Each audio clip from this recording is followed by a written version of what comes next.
جس گھر میں بوڑھے والدین روتے ہوں اولاد کی طرف سے دیے گئے دکھوں اور تکلیفوں کی وجہ سے، جس گھر میں بوڑھے والدین آنسو بہاتے ہوں، درد کی شدت سے کراہتے ہوں، اور جہاں راتوں کی تنہائیوں کو گلے لگا لگا کر بوڑھے والدین دن میں بھی آنسو بہاتے ہوں اور رات کو بھی آنسو بہاتے ہوں، قسم ہے اللہ پاک کی، حضرت سیدنا علی المرتضی شیر خدا کرم اللہ وجہ الکریم کے فرمان کے مطابق ایسے گھر میں 5 مصیبتیں ضرور آتی ہیں۔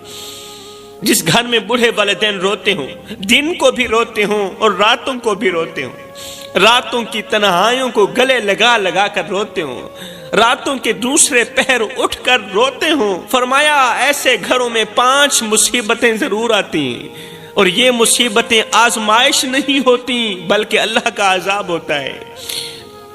ایسا گھر جہاں والدین کا دل ٹوٹ جائے، جہاں ماں باپ کا دل ٹوٹ جائے، جہاں ان کی عزت کو مجروح کر دیا جائے، جہاں ان کی خدمت کے بجائے انہیں بوجھ سمجھا جائے، وہ گھر اللہ کی رحمت سے محروم ہو جاتا ہے میرے بھائیوں۔ ایسے گھروں میں خوشیاں ماند پڑ جاتی ہیں، سکون ختم ہو جاتا ہے، اور ہر کام میں رکاوٹیں اور مسائل جنم لینے لگتے ہیں۔ حضرت سیدنا علی المرتضی شیر خدا کرم اللہ وجہ الکریم کے فرمان کے مطابق جو اولاد والدین کو ستاتی ہے، والدین کو رلاتی ہے، ان کی بے عزتی کرتی ہے، ان کی خدمت نہیں کرتی، ان کے آنسوں کو نظر انداز کر دیتی ہے، وہ نہ صرف دنیا میں مشکلات کا سامنا کرتی ہے بلکہ آخرت میں بھی سخت سزا کی مستحق بنتی ہے۔ اللہ اکبر۔ رسول کریم صلی اللہ علیہ وآلہ وسلم نے فرمایا صحابہ، والدین اگر راضی ہوں تو اللہ راضی ہوتا ہے، ماں باپ اگر راضی ہوں تو اللہ راضی ہوتا ہے، اور اگر والدین ناراض ہوں تو اللہ بھی ناراض ہو جاتا ہے، پھر اللہ خفا ہو جاتا ہے۔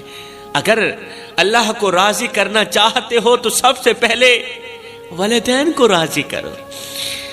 والدین کی ناراضگی اللہ کی ناراضگی ہے میرے بھائیوں، اور جو گھر والدین کے آنسوں سے بھر جائے، جو گھر والدین کے دکھوں سے بھر جائے، جہاں وہ اپنی ہی اولاد کے رویے سے تنگ آ کر، ماں باپ اپنی ہی اولاد کے رویے سے تنگ آ کر راتوں کی تنہائی میں سسکیاں بھریں، راتوں کی تنہائیوں میں روئیں، وہاں اللہ کی رحمت نہیں اترتی، وہاں اللہ کی رحمت نہیں اترتی بلکہ اللہ کا عذاب اترتا ہے۔ اس گھر میں اللہ کا عذاب اترتا ہے جس گھر میں بوڑھے ماں باپ روتے ہوں۔ حضرت سیدنا علی المرتضی شیر خدا کرم اللہ وجہ الکریم نے فرمایا ایسے گھروں میں 5 بڑی مصیبتیں ضرور آتی ہیں، اور یہ محض آزمائش نہیں بلکہ اللہ کی طرف سے ایک سخت سزا ہوتی ہے۔ یہاں پر میں تمہیں پتھر دلوں کو موم کر دینے والا ایک واقعہ سناتا ہوں۔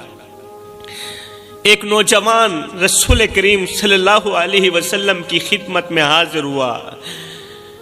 ایک نوجوان میرے کریم نبی کی خدمت میں حاضر ہوا، عرض کی یا رسول اللہ، میرا باپ میرا مال خرچ کر لیتا ہے، مجھ سے پوچھتا تک نہیں، آپ میرے باپ کو بلا کر اس کو کہو کم از کم مجھ سے پوچھ تو لیا کرے۔ رسول کریم صلی اللہ علیہ وسلم نے فرمایا جاؤ اپنے باپ کو لے کر آؤ، میں اس سے پوچھتا ہوں کہ آخر وہ تجھ سے کیوں نہیں پوچھتا، بغیر پوچھے تیرا مال کیوں خرچ کر دیتا ہے۔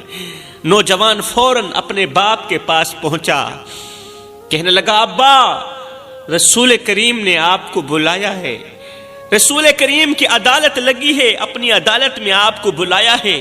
بوڑھے باپ کے قدم جسے زمین نے جکڑ لیے ہوں، بوڑھے باپ کا دل لرز اٹھا، آنکھوں میں بے چینی تیرنے لگی۔ وہ سمجھ گیا کہ رسول کریم کی عدالت میں بیٹے نے میری شکایت کر دی۔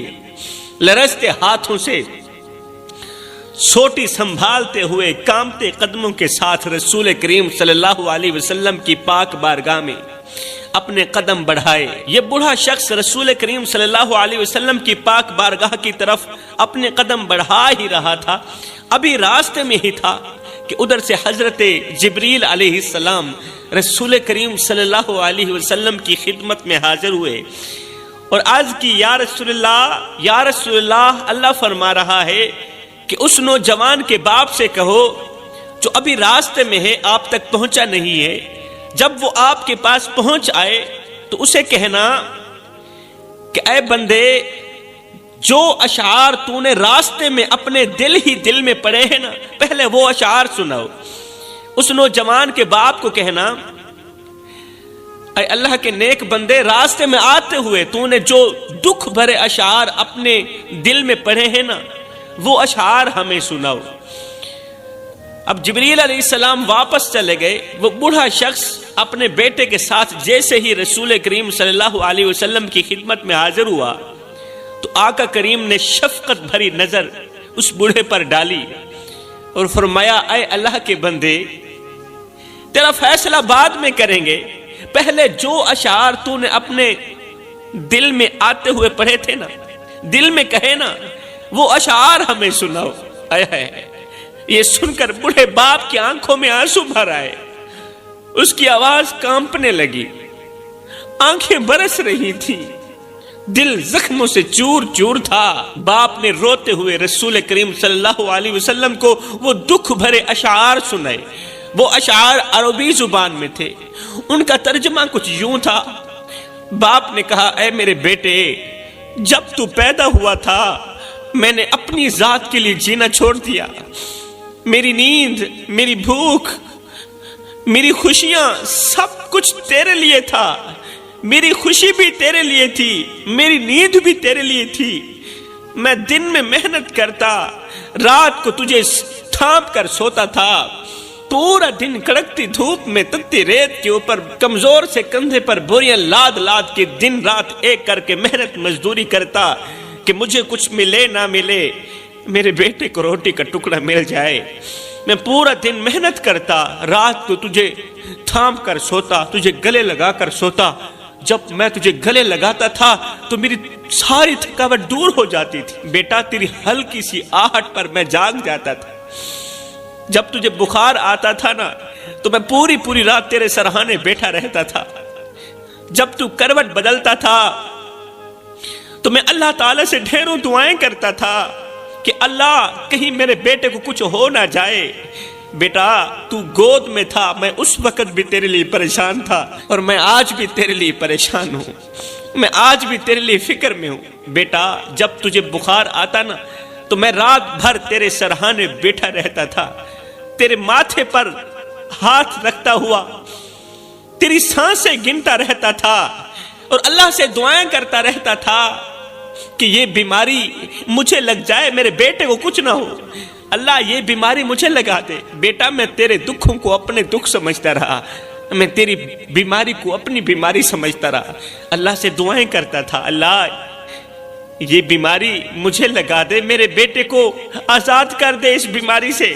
بیٹا میں اپنی نیندیں تجھ پر قربان کرتا رہا، مگر آج تو کہتا ہے کہ میں تیرے مال کو کیوں خرچ کرتا ہوں؟ بیٹا تیرے رونے پر میں روتا تھا، میں وہ باپ ہوں، تیری آہ پر میری آہ نکلتی تھی، تیری ہائے پر میری ہائے نکلتی تھی، تیری چیخ پر میرا دل لرز جاتا تھا۔ جب تو بیمار ہوتا میں دوڑ کر کبھی ادھر کو بھاگتا کبھی ادھر کو بھاگتا تیرے لیے دوا لاتا۔ جب تو بھوکا ہوتا میں اپنے منہ سے نوالا نکال کر تیرے منہ میں ڈالتا۔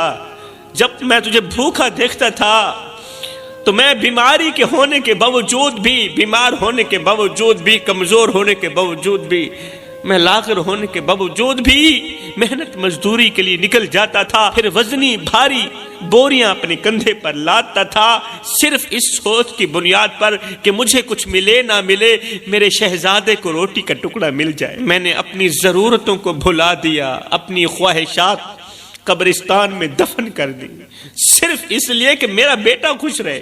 میں اپنے بیٹے کے چہرے پر خوشی دیکھنا چاہتا ہوں، مسکراہٹ دیکھنا چاہتا ہوں۔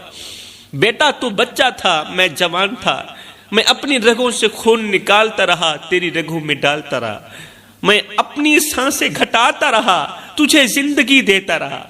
اپنے منہ سے نوالا نکالتا رہا، تجھے کھلاتا رہا، تجھ میں جوانی بھرتی گئی، مجھ سے بڑھاپا جوانی چھنتا گیا، یہاں تک کہ آج تو طاقتور ہو گیا اور میں کمزور ہو گیا، آج تو عزت دار ہو گیا اور میں بے عزت ہو گیا۔ ہائے ہائے، دربار میں خاموشی چھائی ہوئی تھی، یہ بڑا شخص دکھ بھرے اشعار سنا رہا تھا، دربار میں خاموشی چھا گئی، ہر آنکھ اشک بار ہو چکی تھی۔ رسول کریم صلی اللہ علیہ وسلم نے نوجوان کی طرف دیکھا، وہ نوجوان جو زمین پر نظریں گاڑے ہوئے کھڑا تھا، اس کے چہرے پر شرمندگی کے آثار تھے، بیٹے کے ہونٹ کانپ رہے تھے، آنکھیں آنسوں سے لبریز تھی۔ باپ نے کہا، بیٹا جب تو چھوٹا تھا میں تجھے اپنے باہوں میں لیے پھرتا تھا، آج جب میں بوڑھا ہو گیا ہوں تو میرے کندھے پر ہاتھ رکھنے کے بجائے مجھے بوجھ سمجھنے لگا ہے، میری پچھلی قربانیوں کو بھول چکا ہے۔ بیٹا جب تو چل نہیں سکتا تھا میں نے تجھے انگل پکڑ کر چلنا سکھایا، آج جب میں لرزتے قدموں سے چلتا ہوں، آج جب میں کمزور قدموں سے چلتا ہوں تو پیچھے مڑ کر دیکھنا بھی گوارا نہیں کرتا۔ بیٹا میں تیری ہنسی کے لیے راتوں کو جاگتا رہا، تیری مسکراہٹ کے لیے راتوں کو جاگتا رہا، اپنی نیندیں قربان کرتا رہا، اپنی خوشی قربان کرتا رہا۔ آج جب میری آنکھوں میں جھریاں آئیں تو نے مجھے سہارا دینا بھی چھوڑ دیا۔ بیٹا تیرے رونے پر میری دنیا لرز جاتی تھی، آج میری آنکھوں میں آنسو ہیں اور تجھے کوئی فرق نہیں پڑ رہا۔ تو بیمار ہوتا تھا میں رات بھر جاگتا تھا، تیرے لیے دعائیں کرتا تھا، لیکن آج میں بستر پر بے بس پڑا ہوں اور تو مجھے دیکھنا بھی گوارا نہیں کرتا، تو مجھ سے میرا حال تک پوچھنا گوارا نہیں کرتا۔ میں نے تیری ہر خوشی پوری کی، اپنی ضرورتوں کو بھلا کر تجھے خوشیوں سے نوازا۔ ہائے، بزرگ کے دکھ بھرے اشعار نے صحابہ کرام کو رلا کے رکھ دیا، باپ کے دکھ بھرے جملوں نے صحابہ کرام کو رلا کے رکھ دیا۔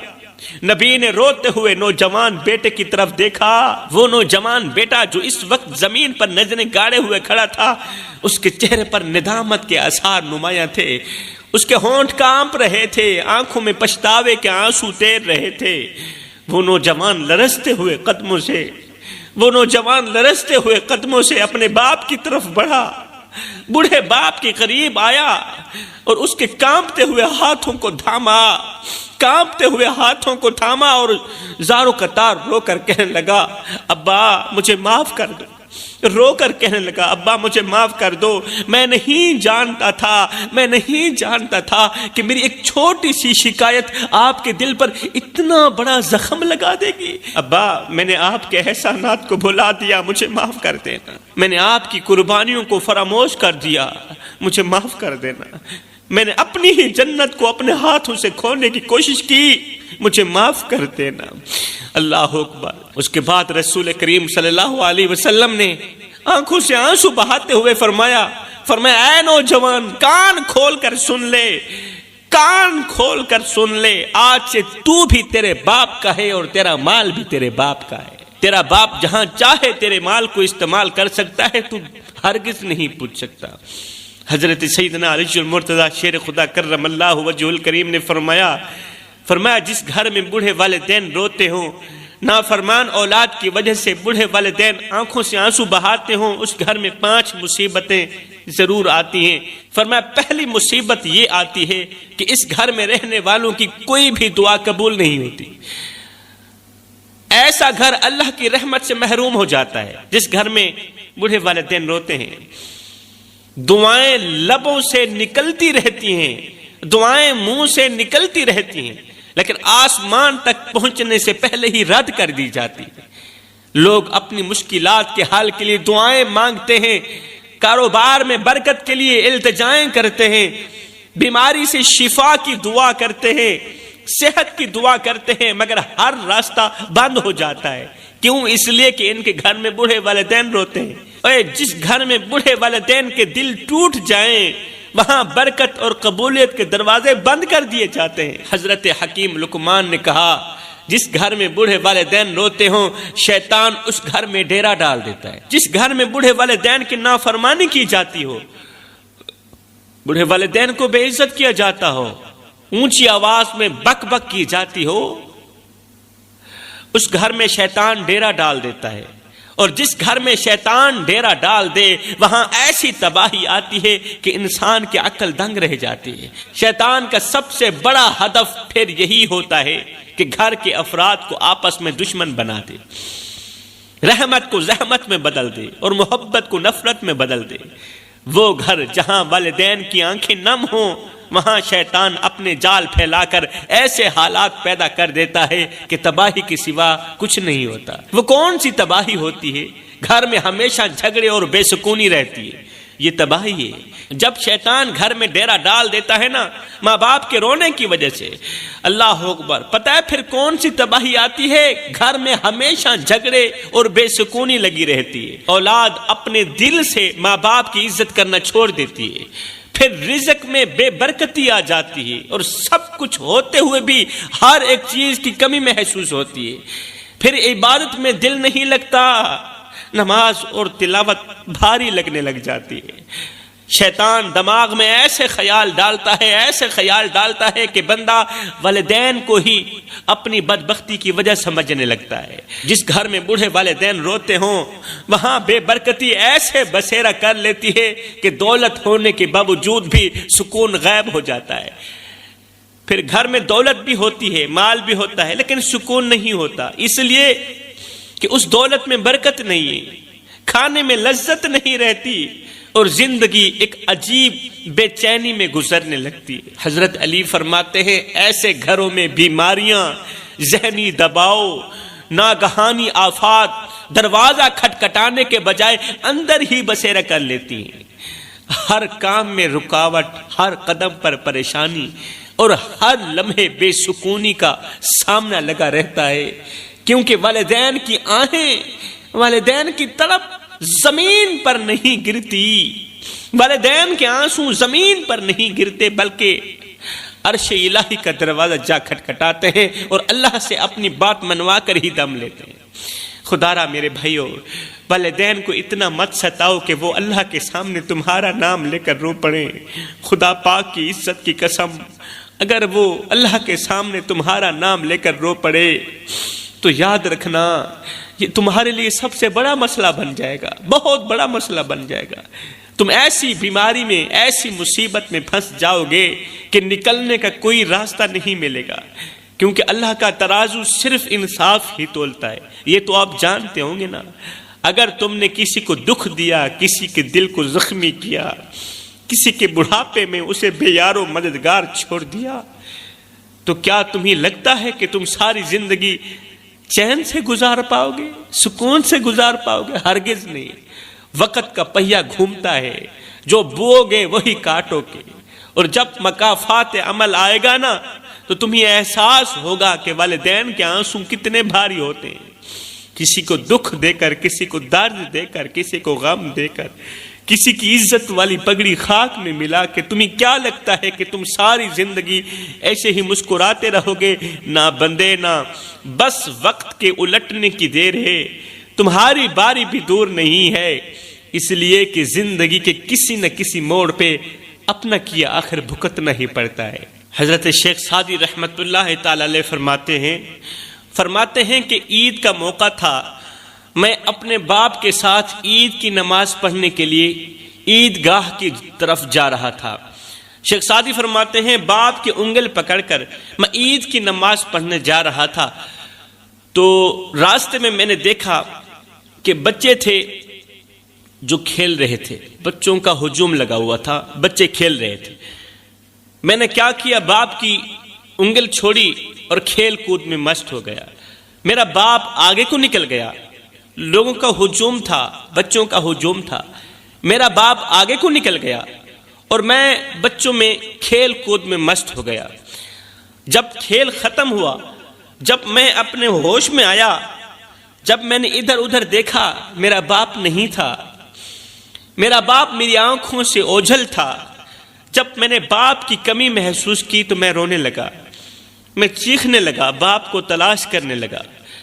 کہتے ہیں پاگلوں کی طرح کبھی ادھر کو بھاگتا ہوں، کبھی ادھر کو بھاگتا ہوں، ہائے میرا باپ کہاں چلا گیا، میں تنہا رہ گیا، اکیلا رہ گیا، باپ کے بغیر تو میں کچھ بھی نہیں، میرا باپ کہاں چلا گیا۔ اس سے پوچھتا ہوں، اس سے پوچھتا ہوں، اس سے پوچھتا ہوں، کسی نے بھی نہ بتایا کہ تیرا باپ کہاں ہے۔ میں باپ کو ڈھونڈ رہا تھا، ڈھونڈتے ڈھونڈتے جب تھکا تو زمین پر لیٹ گیا، اب روتا ہی چلا جا رہا تھا، اونچی اونچی آواز میں چیختا ہی چلا جا رہا تھا۔ اچانک میرا باپ بھی مجھے ڈھونڈتا ڈھونڈتا آ نکلا۔ میرا باپ جب میرے قریب آیا نا تو مجھے ڈانٹ کر کہا، او سعدی، میں نے تجھے کہا نہیں تھا میری انگل نہیں چھوڑنی، اور میں نے تجھے کہا نہیں تھا میری انگل نہیں چھوڑنی۔ او نادان، تجھے پتہ نہیں ہے کہ جو بچے باپ کی انگل چھوڑتے ہیں نا وہ اکیلے ہی رہ جاتے ہیں۔ جو بچے باپ کی انگل چھوڑتے ہیں نا تو وہ تنہا رہ جاتے ہیں، وہ اکیلے رہ جاتے ہیں، وہ اسی طرح روتے رہتے ہیں جس طرح تو رو رہا ہے، اسی طرح تنہا رہ جاتے ہیں، پھر کوئی بھی ان کے قریب نہیں آتا، پھر کوئی بھی ان کے دردوں کو نہیں سمجھتا، کوئی بھی ان کا دوست نہیں بنتا۔ اے نوجوان، ساری کائنات تجھے نیچے کو دیکھنا چاہتی ہے، تجھے گرانا چاہتی ہے، ایک تیرا باپ ہی ہے جو تجھے اوپر کو دیکھنا چاہتا ہے، جو ہر حال میں تجھے ترقی میں دیکھنا چاہتا ہے۔ بازار سے ہر چیز مل جاتی ہے مگر باپ کا پیار نہیں ملتا۔ آج گھر میں مال بھی ہے، دولت بھی ہے، پیسہ بھی ہے، اولاد بھی ہے، بیوی بھی ہے، گھر پرسکون ہے، گھر میں سب کچھ ہے، مگر گھر بوڑھے باپ کی آواز سے خالی ہے۔ گھر میں بوڑھے باپ کی آواز نہیں گونجتی، گھر میں بوڑھے باپ کی کھانسی کی آواز نہیں آ رہی، وہ کھانسی کی آواز جسے سنتے ہی سب بچے اکٹھے ہو جاتے تھے، وہ کھانسی کی آواز جو کبھی ہمیں سکون دلایا کرتی تھی۔ جب رات کی دوسرے پہر ابو کھانستے تھے تو ہمیں یقین ہو جاتا تھا، ہمیں دلاسا ہو جاتا تھا کہ شکر الحمدللہ ہم باپ والے ہیں، ہمارا باپ زندہ ہے۔ مگر آج اس کھانسی کی آواز سننے کے لیے بھی ہمارے کان ترس رہے ہیں۔ کتنے لوگ ہیں جو آج بھی بوڑھے باپ کا چہرہ دیکھنے کے لیے ترس رہے ہیں، بوڑھے باپ کی آواز سننے کے لیے ترس رہے ہیں۔ اللہ اکبر، مگر وقت گزر گیا ہے، بوڑھا باپ اس دنیا میں نہیں رہا، اور کتنے بدبخت لوگ ہیں جن کے ماں باپ زندہ ہیں، حیات ہیں، مگر وہ در بدر بھٹک رہے ہیں، لوگوں سے بھیک مانگ رہے ہیں، خیرات مانگ رہے ہیں، بھیک مانگتے ہیں لوگ، خیرات نہیں دیتے، کلیجہ پھٹنے کو آ جاتا ہے۔ ایسے منظر دیکھ کر میرے بھائیوں، حضرت سیدنا علی المرتضیٰ شیر خدا نے فرمایا زندگی میں کبھی فرصت ملے تو اپنے بوڑھے والدین کے ساتھ بیٹھ جایا کرو، ان سے ان کا حال چال پوچھ لیا کرو، ان کے دکھ سن لیا کرو، ان کے درد سن لیا کرو، اس لیے کہ قیامت کے دن بوڑھے والدین کے ساتھ گزرا ہوا وقت تمہاری بخشش کا ذریعہ بنے گا۔ میں دعا کرتا ہوں اللہ تعالی ہمیں بوڑھے والدین کی خدمت کرنے کی توفیق عطا فرمائے، آمین ثم آمین، وما علینا الا البلاغ المبین۔